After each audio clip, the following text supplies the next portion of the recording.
नमस्कार दोस्तों, मैं हूँ भूमिका। आप सभी का मेरे चैनल स्वाध्याय आंतरिक अन्वेषण में एक बार फिर से तहे दिल से स्वागत है। आज हम देखेंगे कि कर्म क्या होते हैं और हम इन कर्मों के बंधन से कैसे मुक्ति पा सकते हैं। इस प्रकृति में जीवित रहने के लिए किया गया समस्त कार्य कर्म कहलाता है। इस प्रकृति में बिना कर्म के जीवित रहना संभव नहीं है। इस बात की पुष्टि भगवान श्री कृष्ण ने श्रीमद् भगवद गीता के 3 अध्याय में स्वयं अर्जुन से की है। भगवान कहते हैं, नाहि कश्चित् क्षणमपि जातु तिष्ठत्य कर्म कृत कार्यते हवशः कर्म सर्वः प्रकृतिर्जैर्गुणैः। श्री कृष्ण कहते हैं, किसी भी समय कोई भी मनुष्य एक क्षण भी बिना कर्म किए नहीं रह सकता। अगर कोई सोचे कि वह सांस नहीं लेगा तो ऐसा नहीं हो सकता। जब कोई कहता है नहीं करेगा तो उसमें भी करेगा जुड़ा होता है, वह भी कर्म है। इसलिए प्रकृति के गुणों द्वारा हम कर्म करने के लिए बाध्य हैं। आप सो रहे हैं, सांस ले रहे हैं, बैठ रहे हैं, उठ रहे हैं, खा रहे हैं, बोल रहे हैं, सोच रहे हैं और जो भी दैनिक कार्य कर रहे हैं, यहाँ तक कि आप कुछ भी नहीं कर रहे, वह भी एक कर्म ही है। हर मनुष्य अपने कर्म करता है और उसका फल भोगता है। अपने कर्मों से इंसान या तो पाप करता है या पुण्य कमाता है। इन कर्मों के कुछ फल तो हम इस जन्म में ही भोग लेते हैं और जो बच जाते हैं उन्हें भोगने के लिए हम पुनः जन्म लेते जाते हैं और इन कर्मों के बंधन में बंध जाते हैं। हम अपने पूर्व जन्म की बात नहीं जानते। हम कई बार अपने साथी सहकर्मी की उन्नति पर सोचते हैं कि हमने अधिक काम किया परंतु फल उसको मिला। कई बार ऐसा भी होता है कि कम पुरुषार्थ करके हमें अधिक लाभ हो जाता है। कई बार इसका उल्टा भी होता है। यह सब हमारे पूर्व जन्म के कर्मों के अनुसार होता है। इसे एक उदाहरण से समझते हैं। एक बार एक मालिक ने समान काम के लिए 3 श्रमिक को अलग अलग मजदूरी दी।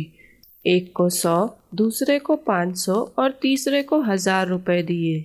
उनके मित्र ने कहा, आप यह ठीक नहीं करते। 3 लोगों ने एक जैसा काम किया परंतु आपने तीनों को अलग अलग मजदूरी दी। यह तो अन्याय है। मालिक ने कहा, मैंने किसी के साथ अन्याय नहीं किया। पहले वाले श्रमिक ने कल 400 रुपये अधिक लिए थे, इसलिए उसे मैंने आज 100 रुपये दिए। दूसरे को पूरे दिन की मजदूरी मिली और तीसरे श्रमिक ने कल मजदूरी नहीं ली थी, इसलिए उसे 2 दिन की मजदूरी 1000 रुपये मिले। हम सब भी उसी मित्र की तरह हैं जो कल की बात नहीं जानते और जो कुछ भी हमारे साथ आज हो रहा है उसे भाग्य कहते हैं। हमारा भाग्य हमारे पिछले जन्म के फल ही हैं जो हमें इस जन्म में मिलते हैं। हम में से बहुत से लोग अपने भाग्य के भरोसे ही रहते हैं और कर्म करना छोड़ देते हैं, परंतु भाग्य एक असहाय शिशु के समान है और वह कर्म पर निर्भर करते हैं। कर्म अर्थात पुरुषार्थ युवा है जो भाग्य को बदलने का सामर्थ्य रखता है। इसे एक उदाहरण से समझा जा सकता है। अगर किसी के पास 60 रुपए का कर्जा है परंतु वह पुरुषार्थ से 100 रुपए कमा लेता है तो 60 रुपए का कर्जा भी चुका सकता है और 40 रुपए का उपयोग भी कर सकता है। अर्थात उसके भाग्य में जो कर्जा है वह तो उसने चुका दिया परंतु पुरुषार्थ से अपने लिए कुछ कमा भी लिया। परंतु ऐसा कम ही लोग कर पाते हैं। ज्यादातर लोग अपने मन को वश में न करने के कारण अपने भाग्य से नहीं लड़ पाते, उसे हरा नहीं पाते। अपने भाग्य को कोसते हुए या उसके अच्छे होने के मजे लेते हुए अपने आज के कर्म करते हैं और अपने ऊपर और कर्जा चढ़ाते जाते हैं और इस जीवन मरण के चक्र में निरंतर फंसे रहते हैं। अपने ही कर्म के बंधन में बंध जाते हैं। आइए देखते हैं हम इस बंधन से कैसे मुक्ति पा सकते हैं। हम में से कुछ लोग सोचते हैं कि हम कर्म नहीं करेंगे तो इस बंधन में बंधेंगे ही नहीं, परंतु उनका यह सोचना गलत है। अगर आपने इस संसार में जन्म लिया है तो इस प्रकृति में जीवित रहने के लिए जो कुछ भी आप कर रहे हैं वह सब कर्म ही है।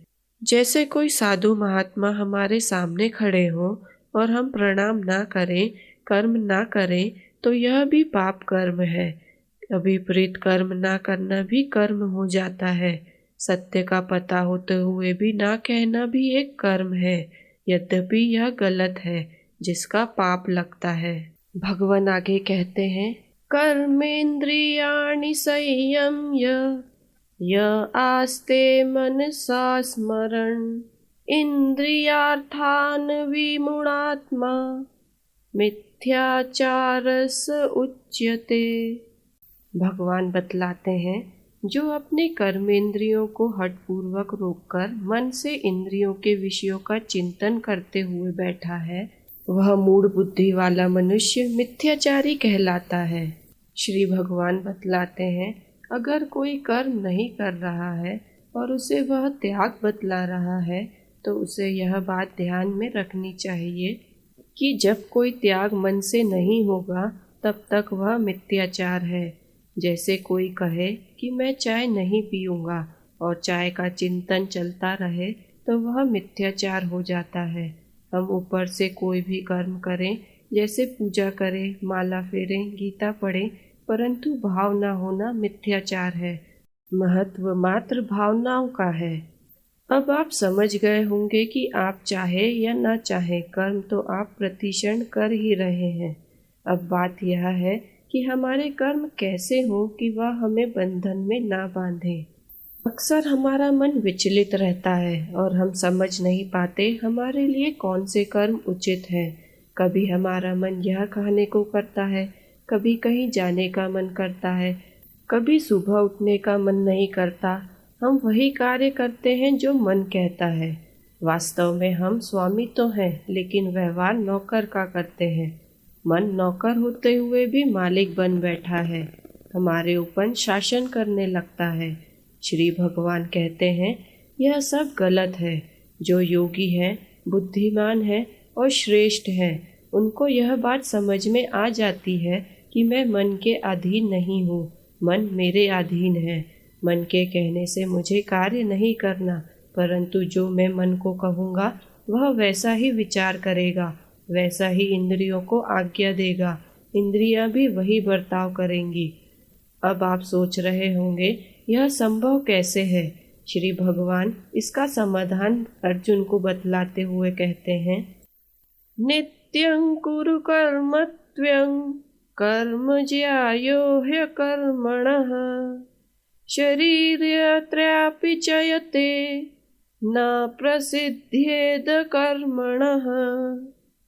भगवान कहते हैं, शास्त्र विधि से नियत किए हुए कर्तव्य कर्म करने से मन की बात नहीं माननी पड़ेगी। कर्म होगा और वह उत्तम भी होगा।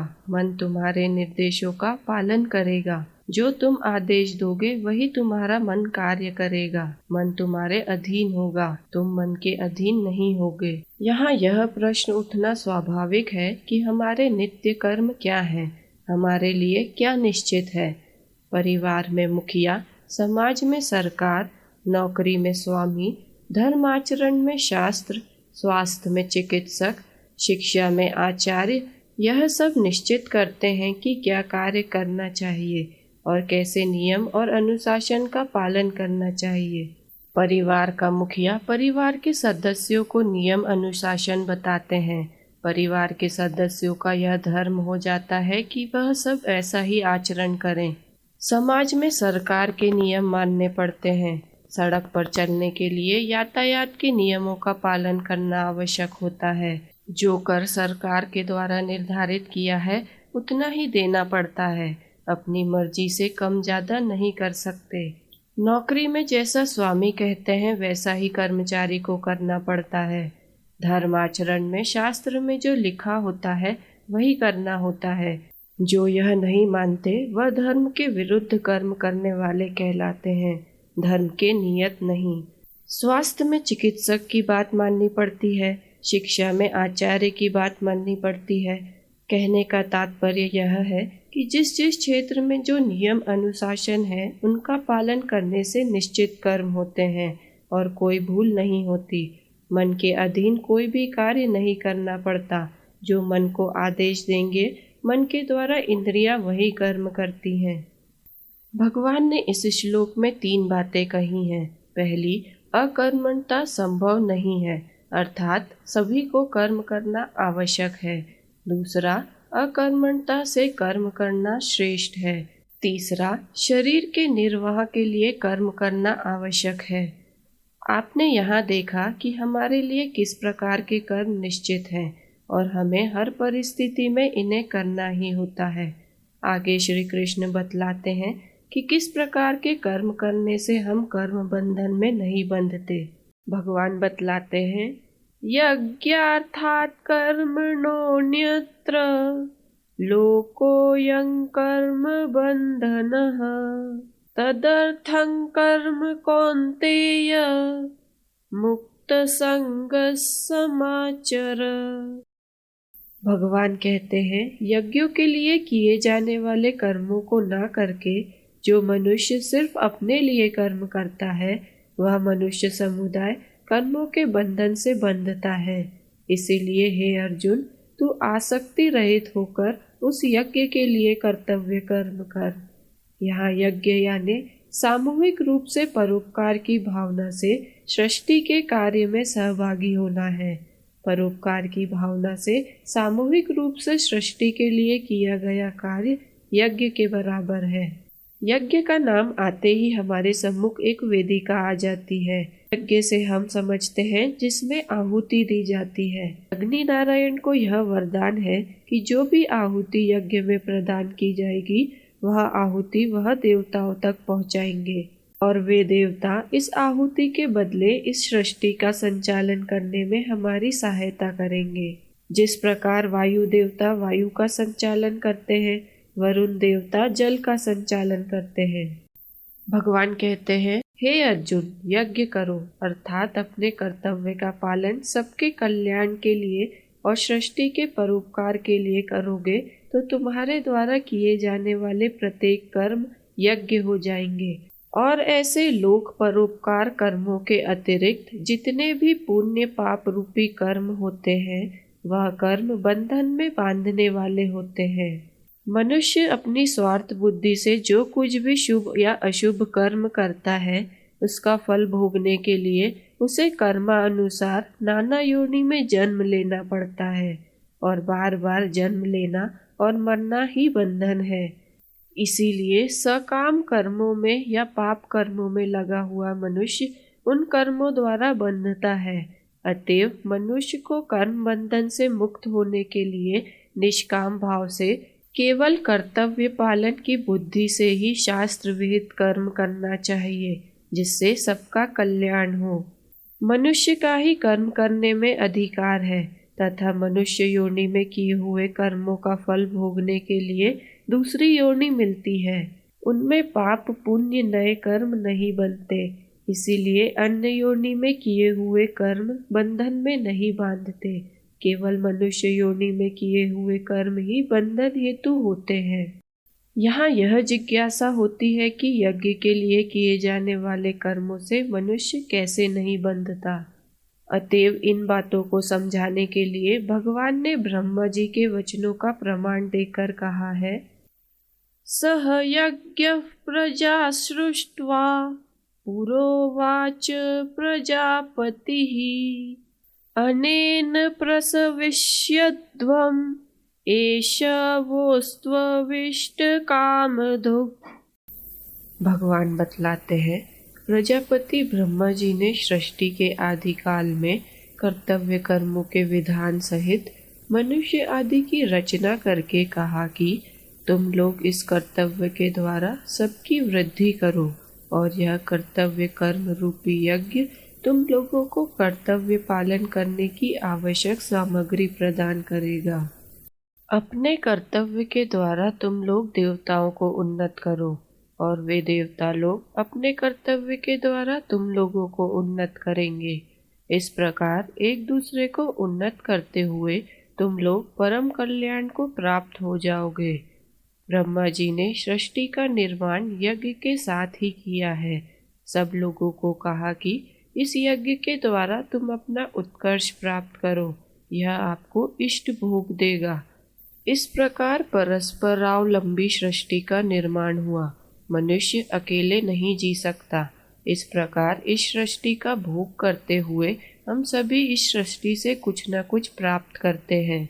जैसे जिस विद्यालय में मैं पढ़ा उसे मैंने नहीं बनाया, जिस रास्ते पे मैं चलता हूँ वह मैंने निर्माण नहीं किया, जो पेड़ मुझे अनाज देते हैं वह मैंने नहीं उगाए। इस तरह सारा कार्य टीम वर्क की तरह होता है। इस प्रकार तुम सब एक दूसरे की उन्नति करो और यज्ञ में अपनी अपनी आहुति प्रदान करो। मनुष्य का स्वधर्म और अपने अपने कर्तव्य करना ही वास्तव में यज्ञ है। पितृधर्म, पुत्र धर्म, पड़ोसी धर्म, राष्ट्र के लिए धर्म, हर व्यक्ति का अपना अपना कर्तव्य है। यह अपना अपना कर्तव्य ही नित्य यज्ञ है। यदि मनुष्य अपना कर्तव्य, अपना धर्म अच्छी से निभाएगा तो उसे कोई पाप, कोई कुंठा, कोई भ्रांति, कोई व्याकुलता नहीं रहेगी। आपको जो भी छोटा सा छोटा कार्य सौंपा गया है, अगर उसे आप स्वधर्म समझ के अच्छे से करेंगे, उसे परमात्मा को अर्पण करेंगे, तो परमात्मा भी हमारे साथ नित्य योग के रूप में जुड़ जाएंगे। वह हमारा सारा यज्ञ स्वीकार करेंगे। आगे भगवान बतलाते हैं, इष्टान भोगान ही वो देवा दास्यन्ते यज्ञ भाविताः तैर्दत्तान प्रदायेभ्यो यो भुङ्क्ते स्तेन एव सः। भगवान कहते हैं, यज्ञ के द्वारा बढ़ाए हुए देवता तुम लोगों को बिना मांगे ही इच्छित भोग निश्चित ही देते रहेंगे। इस प्रकार उन देवताओं के द्वारा दिए हुए भोगों, उपहारों, वरदानों का प्रयोग जो पुरुष उनको बिना आहुति दिए, पूजन किए भोगता है, वह चोर ही है। कई बार हम सभी को लगता है कि हमने देवताओं से कुछ मांगा नहीं, तो हम देवताओं की पूजा क्यों करें। यह विषय मांगने का नहीं है। जो बात बिना मांगे मिल रही है वह भी तो सब उनकी ही दी हुई है। जैसे हम फल वाले से फल खरीदकर उसे पैसे देकर आ जाते हैं, तो हमने फल का मूल्य उस फल वाले को दे दिया, परंतु यह फल उसके थोड़ी न थे। यह फल उसने भी तो किसी किसान से लिए होंगे जिसने उसे उगाया था, लेकिन यह फल उस किसान के भी नहीं थे। वह चाहकर भी उस फल को नहीं उगा सकता। वह बीज डालता है और मेहनत करता है, लेकिन उसका फल उसके हाथ में नहीं है। यह फल देवताओं के द्वारा प्रदान किए जाते हैं। हम जो मूल्य देते हैं वह हमारे आपस के व्यवहार का मूल्य है, एक दूसरे के श्रम का मूल्य है, परंतु उस वस्तु का मूल्य हम कदापि नहीं दे सकते। इस प्रकृति का ऋण हमारे ऊपर है। जो भी आहार और सूर्य की ऊर्जा हम ग्रहण कर रहे हैं, वर्षा का आनंद ले रहे हैं, 6 ऋतुओं को अलग अलग देख रहे हैं और प्रकृति के द्वारा पोषित हो रहे हैं, इन सब के लिए देवताओं का पूजन हमारे लिए अनिवार्य कर्म है। यह वैकल्पिक नहीं है। जिन्हें लगता है कि हम पूजा नहीं करते तो क्या फर्क पड़ता है, तब भगवान कहते हैं कि वह चोर है। जो ऐसा करता है वह चोरी करता है। देवता द्वारा ही हमारे जीवन का निर्वाह हो रहा है। भगवान इस चक्र को 3 प्रकार से समझा रहे हैं। किसी भी वस्तु का प्रयोग करने पे हमें उसका भुगतान करना पड़ता है। यह 3 प्रकार से कर सकते हैं: नगद भुगतान, उधार भुगतान और सग्रीम भुगतान। नगद भुगतान में वस्तु और सेवा का मूल्य तुरंत ही चुकाना पड़ता है। उधार भुगतान में पहले सेवा लेते हैं फिर भुगतान देते हैं, जैसे बिजली का बिल। अग्रिम भुगतान में पहले भुगतान करते हैं फिर सेवा लेते हैं, जैसे मोबाइल का रिचार्ज। तीनों भुगतान में यह समानता है कि पहले भुगतान करें या बाद में, भुगतान अवश्य करना पड़ता है। कुछ भी मुफ्त में नहीं मिलता। हम जो भी वस्तु उपयोग में लेते हैं, चाहे मानव के श्रम की सेवा हो या किसी वस्तु का प्रयोग, उसका मूल्य तो चुकाना ही पड़ता है। जिसकी छोटी सोच होती है वह सोचते हैं कि इस जन्म में दुष्कर्म कर लिए तो उसका भुगतान नहीं चुकाना पड़ेगा, लेकिन वह भूल जाते हैं कि अगर भुगतान इस जन्म में नहीं हुआ तो अगले जन्म में चुकाना ही पड़ेगा। इसके लिए चाहे कितनी भी परेशानी का सामना करना पड़े, परंतु कर्ज तो चुकाना ही पड़ता है। यह विश्व कर्म प्रधान है। जो जैसा करता है उसको उसका फल भोगना ही पड़ता है। देवताओं का पूजन किया तो वे वर्षा देते हैं। हम टैक्स भरते हैं, बदले में सरकार हमारी रक्षा करती है। माता पिता बालकों को पालते हैं, बालक बड़े होकर उनकी सेवा करते हैं। स्त्रियां घर संभालती हैं, पुरुष कमा कर लाते हैं। चिड़िया फल खाकर बीज बिखेर कर वनस्पति का निर्माण करती है। माता पिता अपने बच्चों के लिए संपत्ति छोड़कर जाते हैं। पुत्र अपने माता पिता के नियमित श्राद्ध तर्पण करते हैं। पेड़ों को हम कार्बन डाइऑक्साइड देते हैं, वे बदले में हमें ऑक्सीजन देते हैं। यह अनंत चक्र है, सब गिव और टेक के सिद्धांत पर चल रहा है। परंतु इंसान इस चक्र को तोड़ने से संकुचाता नहीं है। सरकार की कई मुफ्त सेवा लेते हैं, लेकिन सरकार को टैक्स देना नहीं चाहते, टैक्स की चोरी करते हैं। पेड़ों से ऑक्सीजन लेते हैं पर पेड़ लगाना नहीं चाहते, यह भी एक चोरी है। इन सब का यही अर्थ है कि समाज से लाभ तो उठाएं पर समाज की सेवा न करें। हम अपने जीवन में अनंत लोगों की सेवा का प्रयोग करते हैं और हम इसे चाहकर भी नहीं टाल सकते। हमारी भी उन सेवाओं के बदले में देने की प्रवृत्ति होनी चाहिए। इंसान का दिल तो उसी का है जो परमार्थ करता है।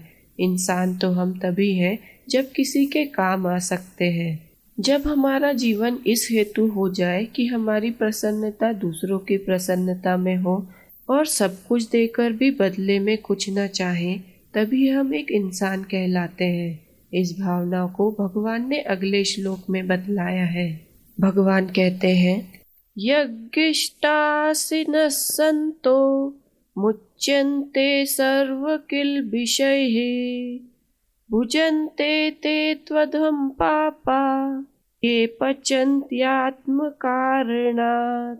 भगवान बतलाते हैं, यज्ञ से बचे हुए अन्न को खाने वाले श्रेष्ठ पुरुष सब पापों से मुक्त हो जाते हैं, और जो पापी लोग अपना शरीर पोषण करने के लिए ही अन्न पकाते हैं वे पापों को ही खाते हैं। भगवान को भोग चढ़ाकर उसे ग्रहण करने से आत्म शांति मिलती है। यह भोग मात्र अन्न का नहीं अपितु हमारी इंद्रिय द्वारा ग्रह हर भोग का हो सकता है। जो यह करने में सक्षम है वे संत कहलाते हैं। दूसरों को तृप्त करके जो स्वयं को तृप्त करते हैं उन्हें अमृतान प्राप्त होता है, परंतु स्वार्थी मनुष्य पापन्य के भोगी होते हैं। भगवान कहते हैं, आवश्यकता से अधिक संग्रह करना चोरी है। बिना आवश्यकता का सामान इकट्ठा करने की आदत टालनी चाहिए। हम इकट्ठा करके अलमारी में बंद रखते हैं और जिसको आवश्यकता है उसे मिलता नहीं है, यह अनाचार है। निस्वार्थ भाव से किया गया हर छोटा काम भी यज्ञ के समान होता है, जैसे पेड़ों को पानी देना, पक्षी को दाना डालना, भूखों को भोजन कराना और जरूरतमंदों की सहायता करना। इन सभी से ईश्वर की प्राप्ति का मार्ग प्रशस्त हो जाता है। आगे के श्लोकों में भगवान सृष्टि के चक्र पर प्रकाश डालते हैं। अन्नाद भवन्ति भूतानि पर्जन्यादन्न संभवः यज्ञाद भवति पर्जन्यो यज्ञ कर्म समुद्भवः कर्म ब्रह्मोद्भवं विद्धि ब्रह्माक्षर समुद्भवम् तस्मात् सर्वगतं ब्रह्म नित्यं यज्ञे प्रतिष्ठितम्। भगवान कहते हैं, संपूर्ण प्राणी अन्न से उत्पन्न होते हैं। अन्न की उत्पत्ति वर्षा से होती है, वर्षा यज्ञ से होती है, यज्ञ कर्मों से संपन्न होते हैं। कर्मों को तू वेद से उत्पन्न जान और वेदों को अक्षर ब्रह्मा से प्रकट हुआ जान। इसलिए सर्वव्यापी परमात्मा यज्ञ में नित्य स्थित होते हैं। अन्न से जीवन चलता है, वर्षा से अन्न उत्पादित होता है। पंचभूतों के संतुलन के लिए वैदिक यज्ञ किए जाते हैं, जिससे वर्षा होती है। परंतु सृष्टि का कार्य सुगमता से चलने का प्रयास करना भी यज्ञ है। सृष्टि के नियमित संचालन के लिए हमें क्या करना है, इसका विचार करना आवश्यक है। अच्छे कर्मों से यज्ञ का निर्माण होता है। वेदों से कर्म का मार्ग समृद्ध होता है। वेद अक्षर अविनाशी परमात्मा से उत्पन्न हुए हैं। इसीलिए सृष्टि का निर्माण और संचालन करने वाली शक्ति, उस ब्रह्मा की प्राप्ति हमारे नित्य कर्म रूपी यज्ञ से होती है। निस्वार्थ सेवा जहाँ होती है, वहाँ परम ब्रह्मा परमात्मा होते हैं। जो सृष्टि के चक्र को अनदेखा करता है, उसका जीवन व्यर्थ और पापी होता है। भगवान अर्जुन से कहते हैं, मयि सर्वाणि कर्माणि सनन्यस्याध्यात्म चेतसा निराशिर्निर्ममो भूत्वा युधस्व विगतज्वरः। भगवान अर्जुन से कहते हैं, तू विवेकवती बुद्धि के द्वारा संपूर्ण कर्तव्य कर्मों को मुझे अर्पण करके कामना रहित होकर, ममता रहित होकर और संताप रहित होकर युद्ध रूपी कर्मों को कर। हमें अपने कर्तव्य कर्मों को करके परिणामों की चिंता भगवान पर छोड़ देनी चाहिए। अपने अंतःकरण को कर्मों के फल से निरासक्त करके फल का दायित्व भगवान पर छोड़ देने से कोई भी काम अच्छे लगने लगते हैं। अपने अंतःकरण में रहने वाले परमात्मा से एकाकार रखते हुए सभी कार्य भगवान को अर्पित करते हुए अपेक्षा रहित होकर सब कुछ भगवान का है, इस भावना से काम करना चाहिए। यह कर्म को कर्म योग में बदलने का मार्ग है। परिणाम की चिंता करने से काम तो हो जाते हैं, पर उसका परिणाम दुर्गामी होता है। वह हमारे चित्त में घर कर जाता है। यह चित्त का मैल है, जिसे हटाना आवश्यक है। आचार्य विनोबा भावे जी ने कर्म और कर्मयोग को एक सुंदर उदाहरण से समझाया है। वह कहते हैं, एक 2000 रुपए का नोट है और एक वैसा ही दिखने वाला कागज का टुकड़ा। दोनों में किसका मूल्य अधिक है? स्वाभाविक है 2000 रुपए के नोट का, क्योंकि उस पर गवर्नर की मोहर है। इस प्रकार कर्म को यह समझकर किया जाए कि यह तो भगवान के लिए हो रहा है, तो वह कर्म कर्मयोग बन जाता है। उस पर भगवान की मोहर लग जाती है। भगवान कहते हैं, ये मे मतमिदं नित्यम् अनुतिष्ठन्ति मानवः श्रद्धावन्तो न सूयन्तो मुच्यन्ते तेऽपि कर्मभिः। भगवान बतलाते हैं, जो मनुष्य द्वेष दृष्टि से रहित होकर श्रद्धा पूर्वक मेरे इस मत का सदा अनुसरण करते हैं, वे भी कर्मों के बंधन से मुक्त हो जाते हैं। इस वीडियो को धैर्य पूर्वक अंत तक देखने के लिए आप सभी का बहुत बहुत धन्यवाद। मैं आशा करती हूँ आप इस वीडियो के माध्यम से कर्म क्या होते हैं और उनके बंधन से कैसे मुक्त हो सकते हैं, यह जान पाए होंगे। श्रीमद् भगवत गीता जी के इन श्लोकों का वर्णन मैंने कहीं से पढ़कर और अपने गुरुजनों से सीखकर अपनी अल्प बुद्धि से किया है। अगर इसको समझने में और समझाने में कोई भूल हुई हो तो मैं इसके लिए क्षमा प्रार्थी हूँ। गीता जी को पढ़ने का यह प्रोत्साहन मुझ में गीता परिवार के सदस्य बनने पर आया। मैं इस परिवार के सभी सदस्यों को तहे दिल से आभार प्रकट करती हूँ।